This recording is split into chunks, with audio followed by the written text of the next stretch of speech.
career programs. How many people in our career programs? Like 600, 700 maybe? Yeah.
Hello, good afternoon. You. So we have a great session today. My name is Rick Kamak, Executive Director of Industry Relations. Our guest today is owner of High Street in Philly, A Bar and Kitchen, Fork, High Street Hoagies, and the Wonton Project. I get that right? She's a Wharton graduate. She's very involved in the community. We're going to chat about that as well.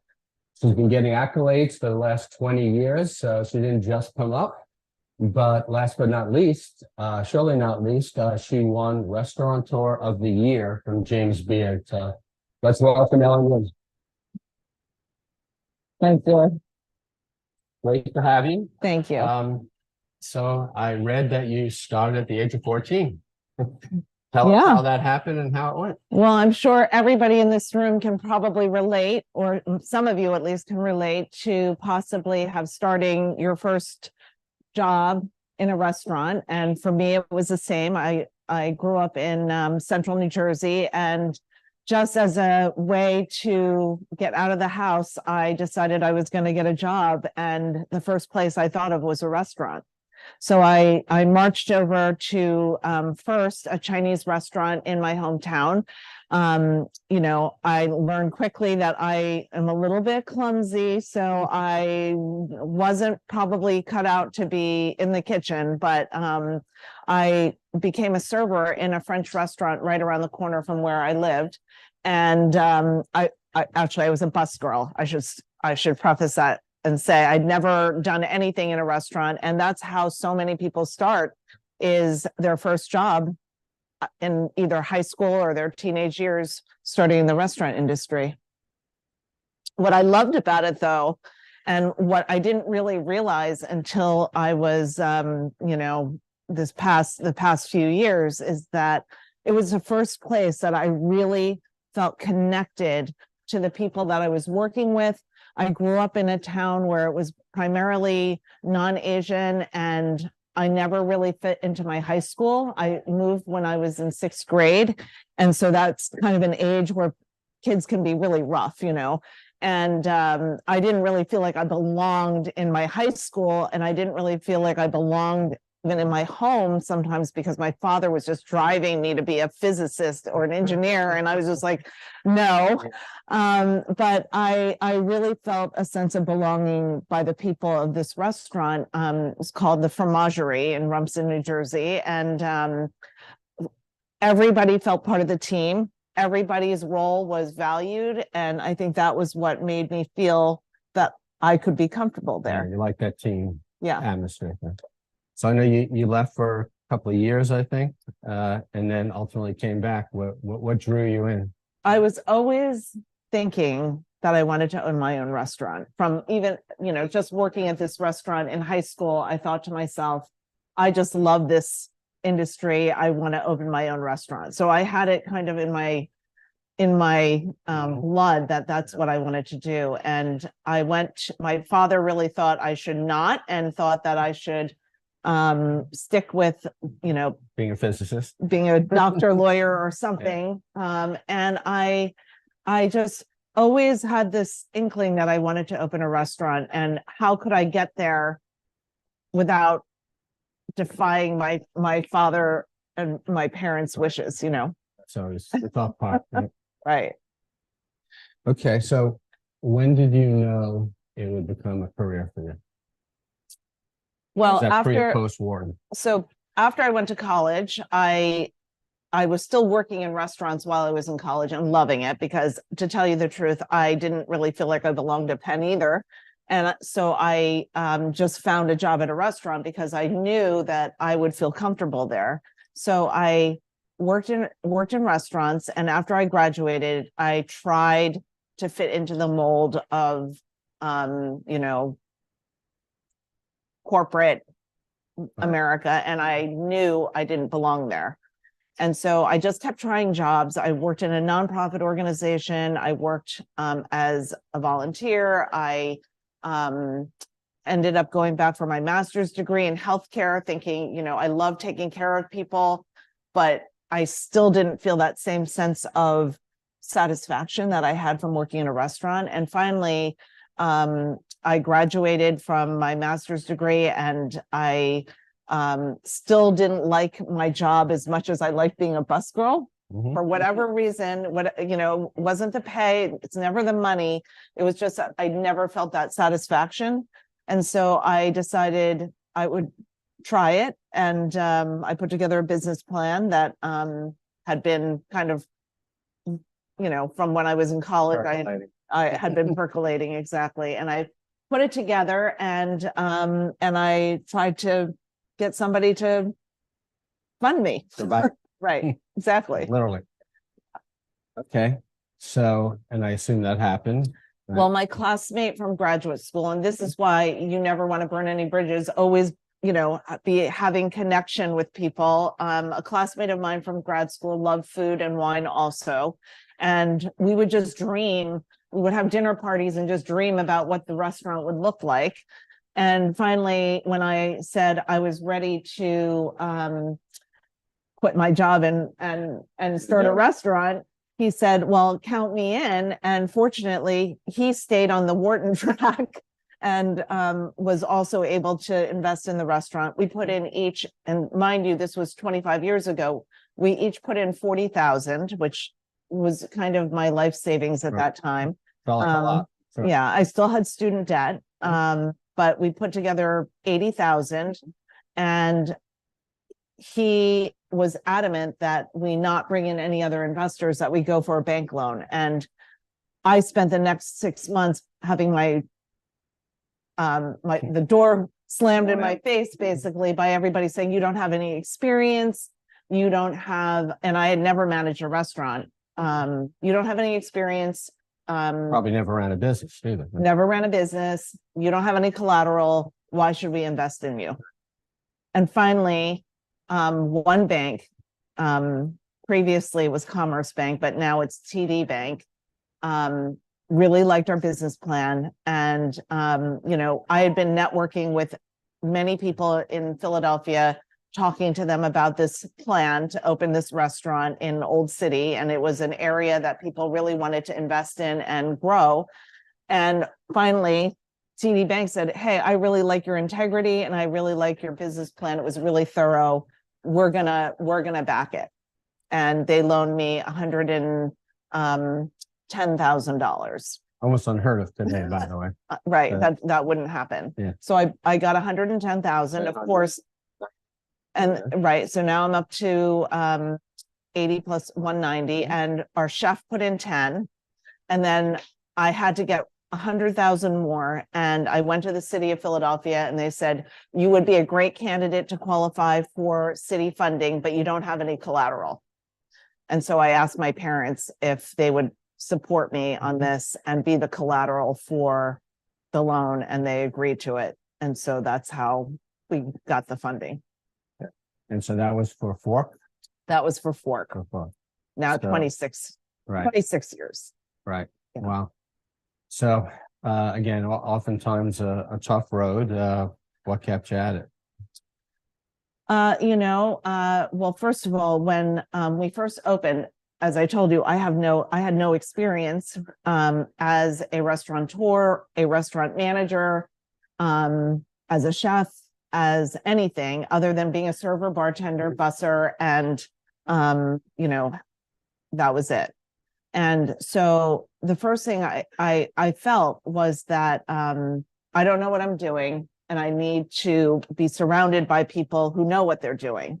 And so I was able to find people who wanted to make a dent and wanted to contribute.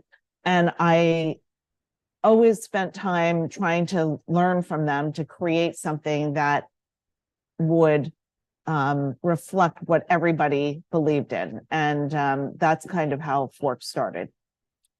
So did you know that early on, this is what you wanted to do for the rest of your career?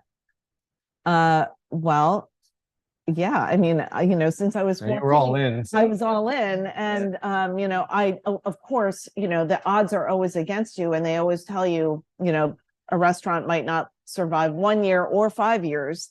So our first goal was be open in 1 year. So we made that one. And then the next goal was be open for 5 years. And we made that one. And the whole time that you're in it, things are changing. 2001, 9/11 happened while that all, 1997, Financial crisis. the financial crisis, right? And Philadelphia wasn't too bad, but since I'm not a chef, I'm always dependent on having a great partner as the chef. Yes. And so our first chef was an incredible partner, really hardworking, super talented. But eventually we realized that we wanted something different from each other.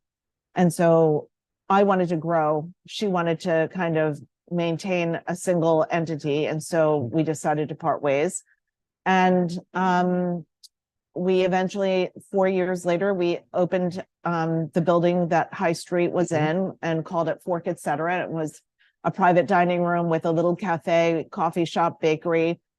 And then, time just kept going. And there have been so many times where I have been on the verge of saying, you know what, this isn't working for me financially. This isn't working for me, lifestyle wise, but there's something about it that always had a grip on me. Right. So you've had Fork for, I think you said 26 years, right? So, and I believe there's a number of chefs. So let's talk about some of those collaborations and, the good, the bad, the ugly, everything in between. Well, Anne-Marie Lasher was our first chef, incredibly hardworking. She had also never owned a restaurant. She had been sous chef at White Dog Cafe, which is a restaurant that focuses on farm to table. That was born years ago. And so she was very organized and very methodical and brought a lot to the table. After we decided to split, she wasn't great at was she was probably way better at a small leadership than larger leadership. And so after we parted ways, I had to find somebody, and I didn't know how to look for that person. So I partnered with somebody else that didn't work out. And so I had to that was when Craig Laban came to Philadelphia, and we didn't have such a great review. And so I knew I had to keep pushing and changing. Tien Yo became our chef after that, Vietnamese. The food was very, I don't want to say fusion, but it definitely had influences from all over the world at that time. And I learned a lot because it turned out that he drank a bottle of wine every single night. And over time, his alcoholism affected what he was doing. And although I loved him to death and everything that he contributed, we ultimately had to part ways. And unfortunately, I still have so many fond memories of his cooking, but I had to learn so much because I'm not a chef. I learned how to order. I learned how to do inventory. I learned how to manage the food costs. I learned how to talk to vendors. I learned all this stuff from him, which was incredible.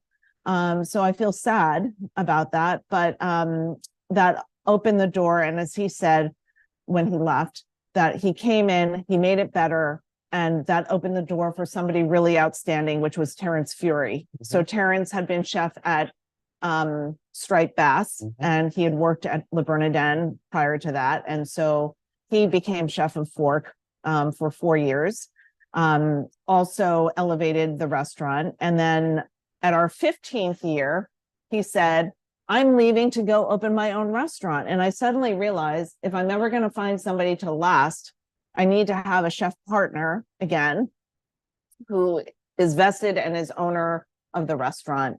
And they are going to want to grow. So that became kind of the wake up call that I had. And I always wanted to grow as well, but I think it was really the impetus of bringing Eli Culp on that really pushed me to grow. Eli was chef at Chef de Cuisine of Teresi Italian Specialties in the original incarnation. Yeah. And I went there and I was completely blown away. I just walked away from the dinner thinking to myself, this guy has to be my chef partner. I'm going to have to figure out a way to make this happen. And, you know, it came to fruition. So that was great. Eli was, you know, is an incredible partner, still is a partner. Was at the top of his game, but unfortunately was on the train accident between Philadelphia and New York. And we had already started growing. We signed a contract with a hotel group to operate a restaurant inside a very prominent corner of Philadelphia. So we had taken that over. We had just opened High Street, and we had just raised money to open High Street on Hudson. So now we're up to 2015. And it was so mind-blowing that this happened, because this was somebody who just was is so talented and at the top of their game. And it just shows you that life is unpredictable and fragile, and that you have to live your life day to day and if you have an inkling that that's what you want to do it, because you can dream and dream and dream and it might never happen. So he was paralyzed from the neck down. And we were in the midst of opening High Street on Hudson next door to your place. And unfortunately, he was designated to be the chef and he couldn't be there. You know, the place is small and it was really difficult. So all our team, of course, all came together to try to support. So now we have multiple restaurants. So we have multiple team members all working really hard to be part of this incredible team, High Street Hospitality Group. So at Fork, John Patterson became chef. At A Kitchen, we had Gene and Mike. Oh my God, I can't even believe my brain is fried. Mike, I love you, in case you listen to this on YouTube. They were basically taking over A Kitchen. And at High Street on Hudson, we hired a whole new team of people, but we also brought key members of our High Street Hospitality Group, John Nodler, Sam Kincaid, and Alex Bois. So that team came to New York to help us open. And then Eli, since then, we've had some turnover. They have since created their own programs. So John and Sam opened Cadence, which became the best new restaurant 2019 from Food and Wine Magazine. Alex Bois opened Lost Bread. Unfortunately, in 2022, we decided to move on from High Street on Hudson after 7 years. So that was sad as well. I remember that. Eli is doing an incredible job with his podcast. It's called Chef's Radio Podcast. I would encourage you all, as aspiring chefs and restaurateurs, to listen to his podcast from the beginning. because he tells his story and the resiliency that is needed to be an entrepreneur and to be at the top of your game. And I think that that is the lesson that we learned from the course of the pandemic, the accident, everything that's happened over the past 25 years. It's never going to be perfect. You're always changing, you're always pivoting, but you know, that's what life is about, is sometimes you do great things, sometimes they're not as great, but you can change it and keep going. Okay, so you've touched on this, but now not only do you own a restaurant, you own several. So talk about like the entrepreneurial path and how you had to learn that. I know you went to Wharton, you obviously learned a lot of things about back of the house. You talked about that. What is it like to be a first-time entrepreneur, and how did you grow into that? Um, hmm. That's a great question because I don't know that most people don't start their career thinking I'm going to be an entrepreneur, but Yeah. maybe you have entrepreneurial spirit. Like I did the same thing. you so I know, get it. yeah. You know, you don't fit into the corporate mold. Maybe you have your own idea and you think that that's the right thing to do. Maybe you think you're always right. You know, I don't know what it is that makes people think that they're gonna become an entrepreneur, but quickly you realize that you're not always right, and that there's so many things and mistakes that can be made along the way. But I think that it is about resiliency. There is a lot of risk taking, especially in this industry, because you have to be beholden to something yourself at a minimum. You know, whether you invest your own money to open up a business, or you have a bank loan, or you have investors, either one of those, you're kind of, you know, that's who you're working for yourself, and you're working to, you know, make sure that you don't lose your family's money or whatever. But at the same time, it's so rewarding because you are building a team. And I think that that's something that I started with, was how do you build a team and allowing people to have input and feeling engaged, and feeling that their efforts are being recognized, appreciated, and rewarded ultimately. Right.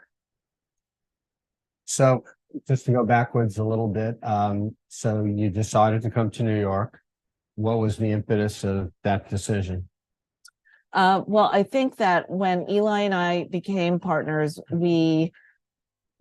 I know that we both wanted to grow. I wanted to grow because I recognized that, you know, I have to start thinking about the second half of my career. The first half was, you know, the rise of the restaurant, but also I need to eventually have some sort of exit strategy as well. And also, you know, if I want to continue, I need to have growth so that the people on my team have somewhere to go. Otherwise, they're just going to keep leaving me. I remember being challenged by that as well. Right. So, so I think that that was part of the impetus for wanting to grow. And how did I manage multiple businesses? The first thing that I realized was I have to have a system. Otherwise, my to-do list and my task management and my brain were going to get fried. And so we tried to develop systems that could apply to multiple units. And that was the first thing we did. First step was, okay, expand. We had Fork Etc. next door. Take the concept of Fork Etc. and change it to High Street. So we did that. Then we added on a kitchen and bar. And our main goal there was to show that we could manage something that was not on premise.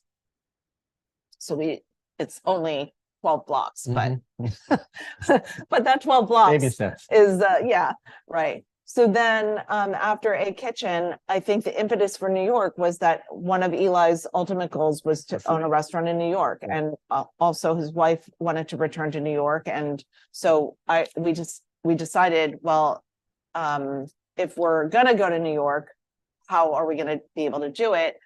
our hotel partner invited us to be their hotel restaurant, but we didn't think it was a good location. And so we decided we would go off on our own. And that's when we started to put the business plan together and start looking. Did you find a difference between operating in Philly and operating in New York? And if so, how? Absolutely. First of all, I love New York City. And, the first question everybody always asks me is, oh, where do you live? And I was just like, Philadelphia. And so that sense of community, maybe I had to put an extra effort into being part of the community in New York. And that's something that I always prided myself in, was trying to be part of the community. But I think a lot of difference. First of all, in Philadelphia, and this is dictated by the government, not by me, but the government has a different labor structure. Yeah, I was going to say pay scales. The pay scale is the minimum wage in Pennsylvania is still $7.25 an hour. Now, nobody, I don't think, it's 3 something. right? Well, for The tip tip minimum. wage, right, is still $2.83. Oh, It's still $2.83. But the reason I say that isn't because I think it's great and that people are taking advantage of it, but I do think that when we got to New York, the minimum wage for tips was $5.25 and $9 an hour. And I thought about this.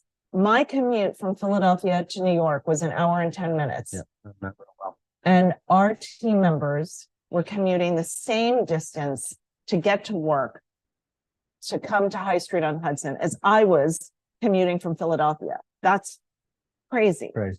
And sometimes they would come early, and I feel like in New York, it's really difficult because the rents are so high, labor is really high. It's really hard to be a risk taker unless you have tons of investment behind you. And although we had investment behind us, we probably didn't have enough investment behind us to really execute. The other thing was our property was only 3,000 square feet, as you know really well. And our ambition was probably a 10,000 square foot restaurant. And so maybe some of the decisions that we made weren't in the best interest of 3,000 square foot restaurant. a 3,000 square foot restaurant. Like, for example, the bakery. Mhm. Maybe the bakery was a poor decision because it could never make up the amount of rent that we were paying to have the bakery. Wasn't there no bar there, or? Well, Also no bar. We came in, there was a huge bar, and for whatever reason, we tore it down and put in seating. And then we realized that was a mistake. should have called me. Yeah. So live and learn. Yeah. So, I know you're heavily involved with community-based work. Why don't you talk a little bit about that, and what drew you to it, and what things are you most involved in? Well, I mean, to be a successful entrepreneur, you have to have people around you supporting you regardless, friends, family, but you also need to have a network of people outside of that. And so, in my opinion, and of course, I'm not a chef, so people are not just flocking to our group only because of culinary talent. It's a package. It's a package, an experience that you're giving people. And so I always felt that you needed to have the broadest network that you possibly could. And having worked in nonprofit, I realized how to build that network, which was partially by getting involved with community organizations. And so I started out by being on my immediate community neighborhood board, the Old City District.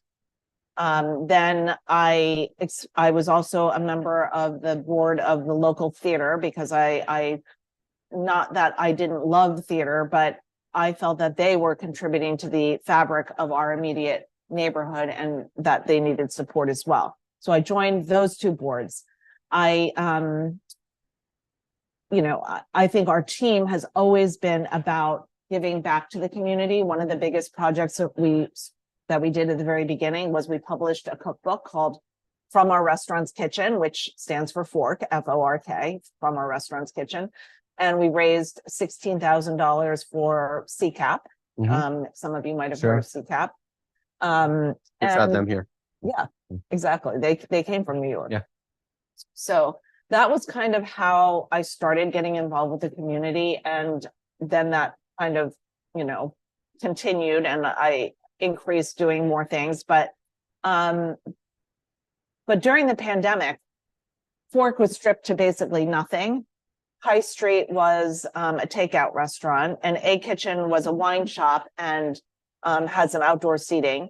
But I wanted to keep my whole management team around me. But, when you're doing so little business, it's kind of hard as the owner to be like hovering on top of people. So I just started thinking, well, what can I do to help everybody succeed and get back to what we all are missing. And so I started being involved with the Independent Restaurant Coalition. I started being involved with a women's group called Let's Talk, which evolved into Sisterly Love Collective, which is now a collective of about 160 women, all banding together to try to support each other through business.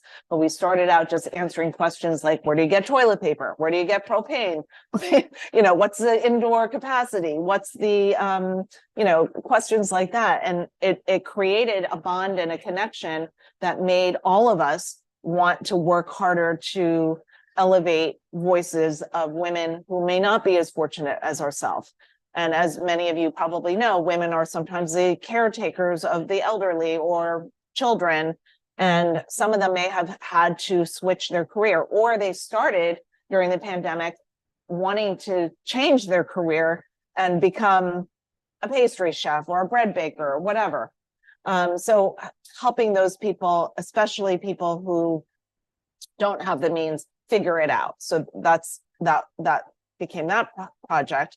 And then Fork, like I said, was doing nothing basically. And so I thought to myself, well, I've always wanted, my mother was an incredible entertainer, and I always wanted to do something that was Asian, but like I said, I'm not a chef. What could I possibly do? And I kept seeing these ghost kitchens doing a single item. What could that single item be? And nobody ever talks about wontons. Oh, just because it had to be wontons. And so I was just like, I know how to make wontons, and I can actually make a decent wonton. And I just had great memories of my mother and my grandmother folding dumplings at the table. And so I was really nervous, and I made a bowl of wontons and I gave them to all my chefs. And I was just like, what do you think? And they were silent. And I thought they were going to like start blasting me. And they were like, oh my God, these are so good. We can't believe that you like made these. And I'm like, okay, can one of you help me recreate this recipe in bulk? And so the chef of Fork, George Madowski, helped me create the recipe, and we were about to start selling them in some way. We didn't know. And then March 2021 happened, and the shootings in Atlanta just resonated with me, made me really ask myself, because none of my restaurants are Asian, really ask myself, who am I? And so I became more committed to making it something that could benefit or to not benefit Asian discrimination, to benefit anti-Asian discrimination. Right. So that's what Wonton Project has become, and love to create a brick and mortar if I can. Got to do a little one step at a time, but we'll get there. Great. So you've got your community-based work, you've got your restaurants you're running. What is a typical day in the life like, or is there one? Well, there's many. Yes, probably ever changing. Well, like I said, I love what I do. Most of my day is spent kind of, I guess, figuring out plans for what the next, the rest of your day is going to be like. Yeah, figuring out what the rest of my days are going to be like. A lot of times it's putting out fires, but talking to team members, seeing where they are, figuring out where to go, being part of orientation, being part of these other organizations. So it's busy. I think, coming out of COVID, maybe more so than ever, definitely more so than ever, people think about, this work-life balance thing. How do you do that? Or do you?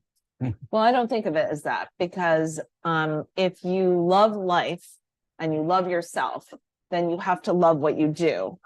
And so if you Same. love what you do, You've then never you're worked a not day in your life, working. is what they say. Right, exactly. Exactly. So that's how I see it. Although I do think it's really important for, all our team members, especially now, to have the space to be able to be creative, to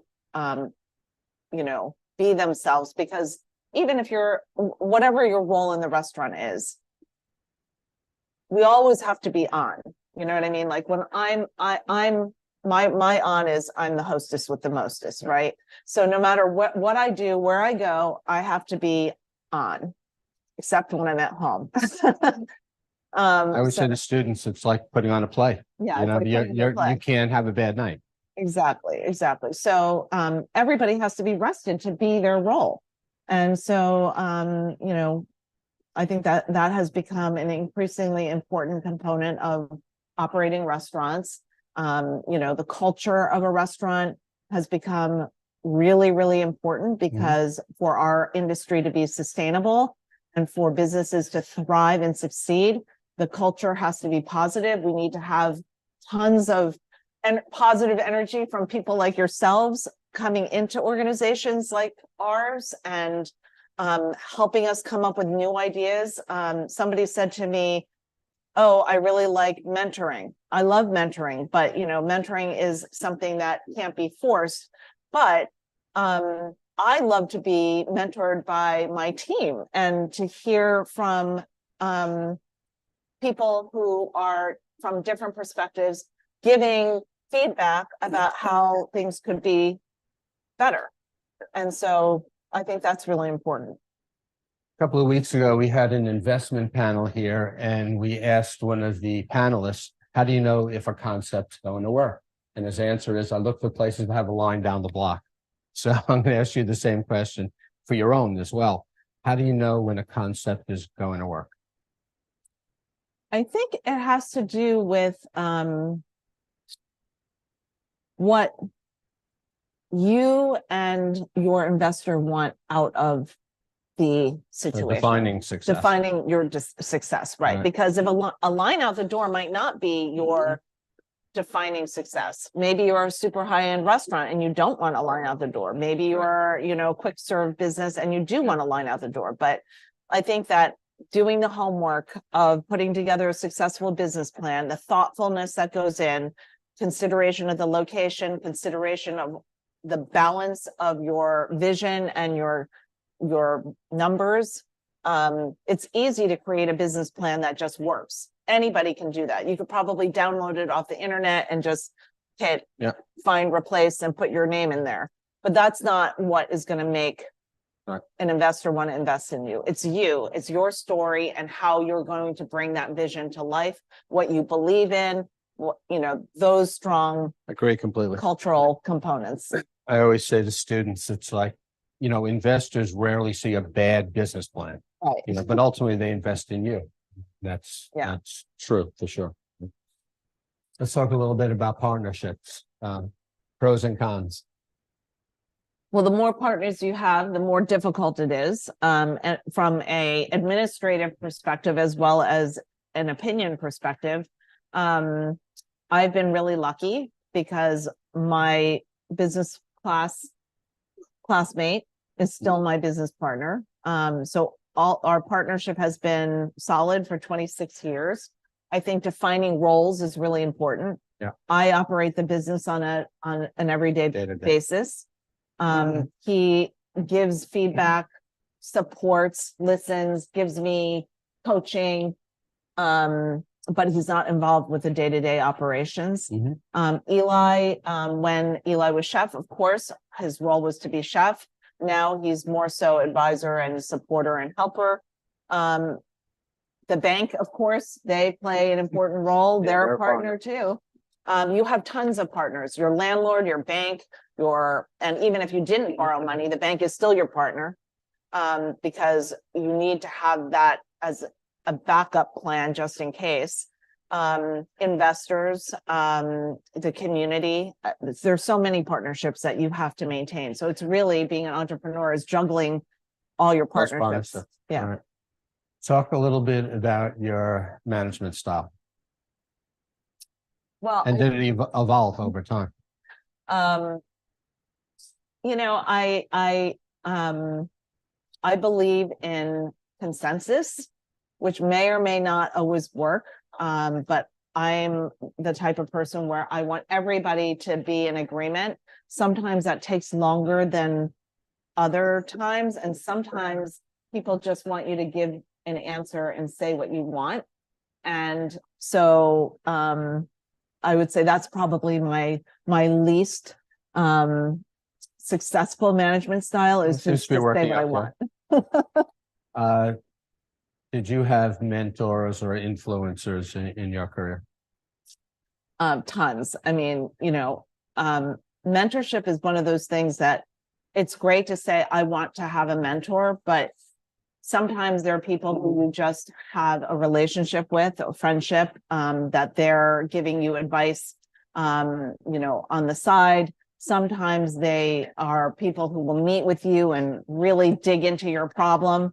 But I think rarely is it for me, it has not been super formalized. Mhm. And I don't have formalized. Right, more informal. Mhm. Yeah. Okay.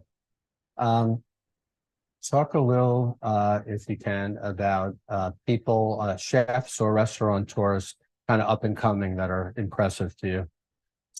Up and coming. Oh my God. I Maybe mean, in it, but don't have all the accolades yet or the attention quite yet. um, Or do, but just started. in Philadelphia, Anywhere. anywhere. Let me think. I meet so many people, and they're all aspiring to, be great. One woman that I have a lot of respect for, her name is Emily Riddle. Now, she was a food and wine business chef, but she's not that much on the radar. Right. But she has a business called Machine Shop that looks really great, and it's still a single In entity Philly? in Philadelphia. I think that's one. Mhm. Okay, you can get back to me. Okay, great.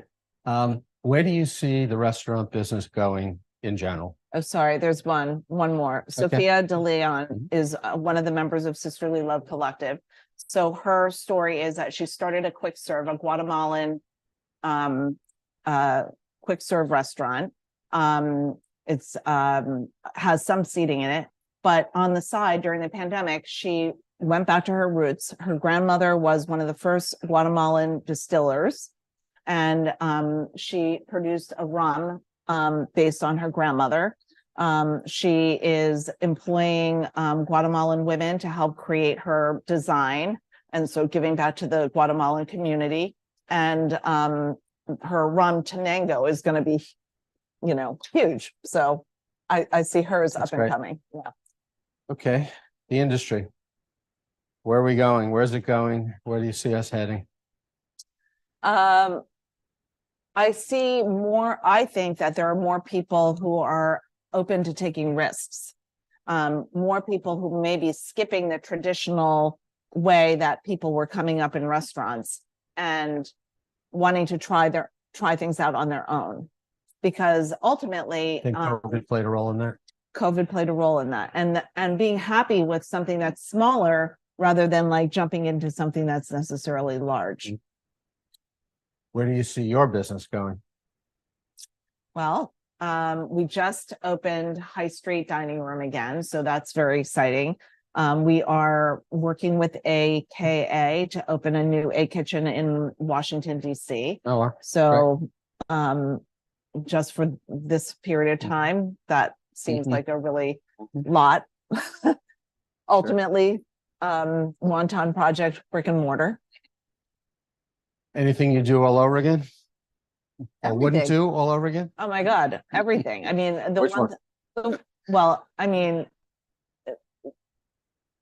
in retrospect, of course, I didn't open the restaurant until I was 32. And so I had, between the time I graduated from college and the time I was 32, 10 years. Those 10 years were vital to my personal development as a professional. And there's nothing that I worked in, although completely different industries, that I didn't take away something from that experience. So don't think to yourself, oh, if you're, I know that there's many different types of people in the audience, just because you're not, 18 and decided that you want to be a chef, or that you're changing careers, that you can't do it, because if you put your mind to it, you can do it. Good advice. Okay, we've got a room full of aspiring entrepreneurs. What's the best advice that you would leave them with? Well, don't give up, because it's really hard. I know people get stuck and they think, I have to keep working till I have my project that I'm working on, but I have to keep working. But somehow you have to prioritize that dream, because time goes by so quickly. So how do you reprioritize your work and all that, so that you can make the time to have the space to do it? Because if you have that dream, the only person who can make it happen is you.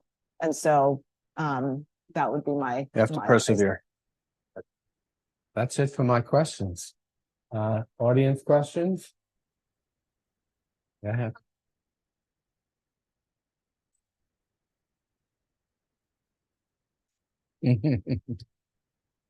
The Yes. food, the service, or the atmosphere. I think they're all important. From my perspective, I feel like you kind of have to have all three. Maybe service is really, really important, because you could have food that's maybe a little bit less important, but if the service isn't good, people don't want to come back. And you could have a not that great decor, but if the service is great, people will still come back. So I would say service, but the rest still have to be above average. Good question.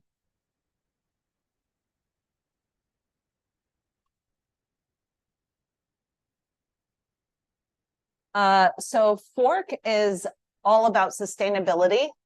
So it's not really quite a cuisine, because sometimes it has global influences, sometimes it has more continental influences, sometimes it has Asian influences, but for the most part, Fork is focused on local and sustainability. High Street is completely focused on bread and grains and locale. And A Kitchen is more focused on French inspired and natural wine program and cocktails. And Wonton Project is focused on my mom. Good. Question? Okay, I'll get you next.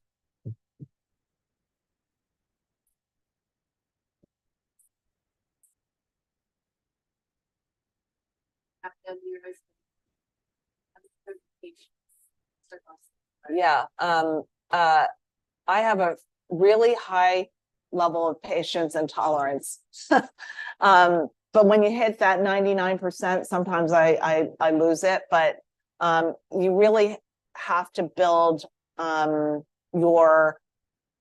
you respond to people, because and I used to be afraid to respond to people, because I could be thinking inside all these things and keeping it inside. But I think that there's always a way, and you can always take a step back and wait to respond to people. And I think that's what I learned over time, is to build patience, maybe just take a breather and don't immediately respond. Question over here. Mike, no. It's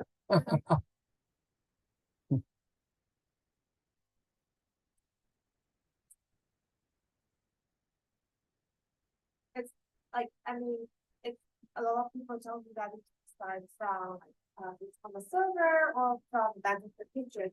But for my case, it's a little special, because I am not a US citizen. So most of the time, from employee sponsorship. So how can I get experience in the US States? Without experience that I have to relate to. Well, it used to be easier, because there used to be unpaid stages and stages. I think, especially in New York City, there are not supposed to be any unpaid stages. And theoretically, we don't have unpaid stages, but we do have exceptions, but I think that you have to just find the right environment and the right person to work with. Perhaps it's somebody who is doing pop-ups, or maybe somebody informally, because, you know, the economy, this industry is so diverse. There's so many different ways that you could do things. So it may not be like, if you went to a hotel, it would probably be really hard. If you went to like Jean Georges, it's going to be really hard. But if you went to somebody else, it might be a little bit easier. You can find it.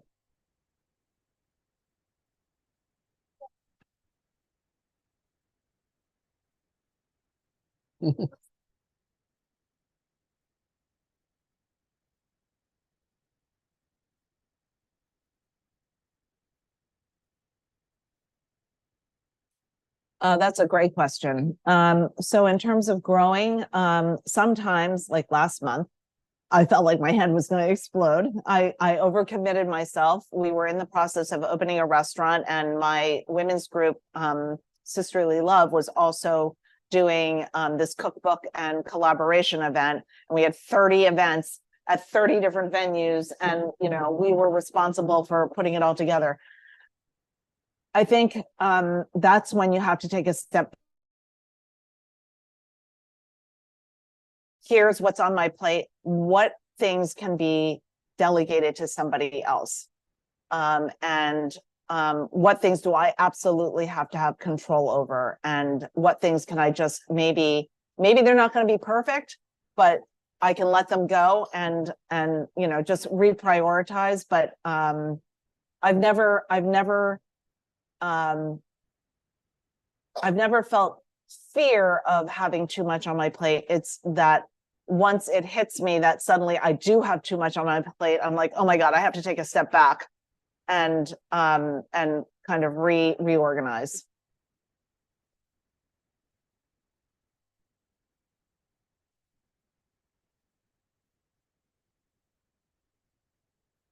You hear that?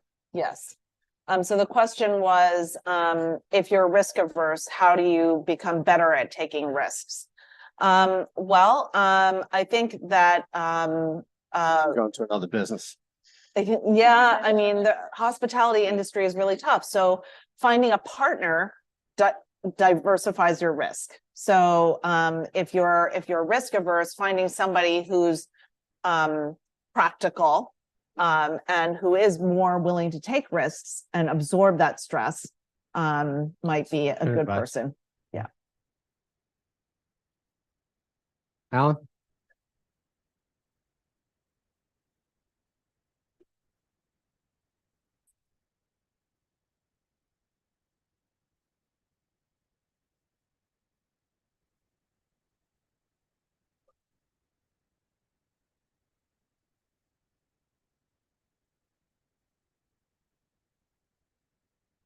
That's probably my weakest point. First, we consolidated all our financial systems into one so that they would be easier to absorb and to look at. So we have a system called R365, which allows us to look at, you know, sales, cost of goods sold, labor, all those major things. I don't look at every line item every single day.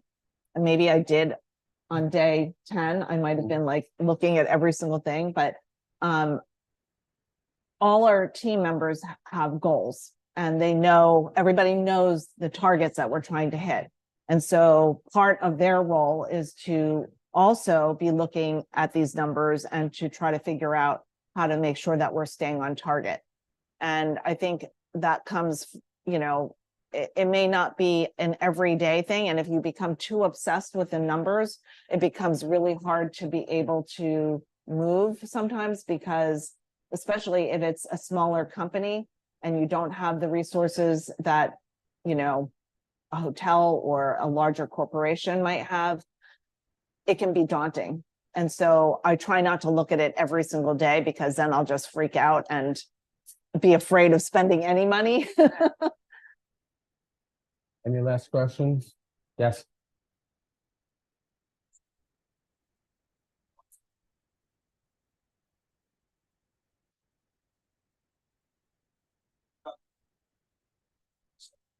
That'll probably be very different today.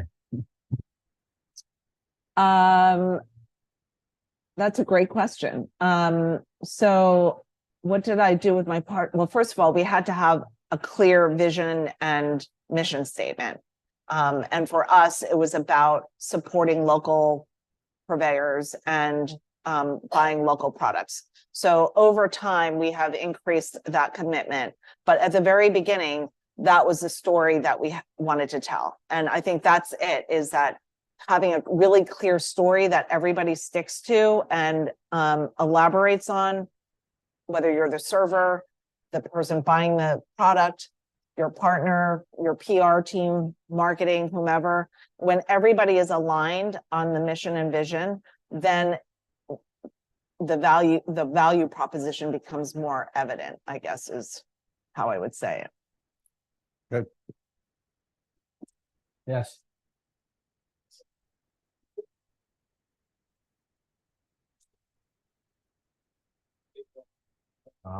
Good question. Mhm. Well, it used to be a lot easier.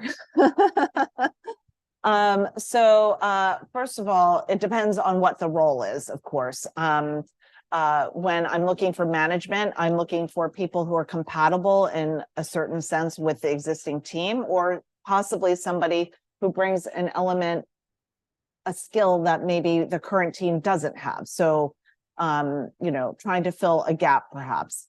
Another thing I might be looking for if we're hiring for front of house staff is whether they feel hospitable or not. They might not have any experience, but if they feel hospitable and they seem like they're open to learning, we might be more willing to hire them on because we think that they have that, that je ne sais quoi in your soul. Teach you that- everything else. Right. Exactly. So it really depends on the person. I tend to I love to bring outside talent into Philadelphia because, I want somebody with a fresh perspective. So sometimes I'm looking for that. And of course, I look at their resume. Are these restaurants comparable to the types of restaurants that we represent? Do they have a similar culture? Do they have a similar mission? I'm mostly looking for people who share the same values as we do. One last question if we have. Okay, well, that's a wrap. Thank you, Ellen. Fantastic. Thank you Thank all. you. Have a great day. Thank you. Chef's Radio. You're welcome. Nice to meet you. Thank you. That's good.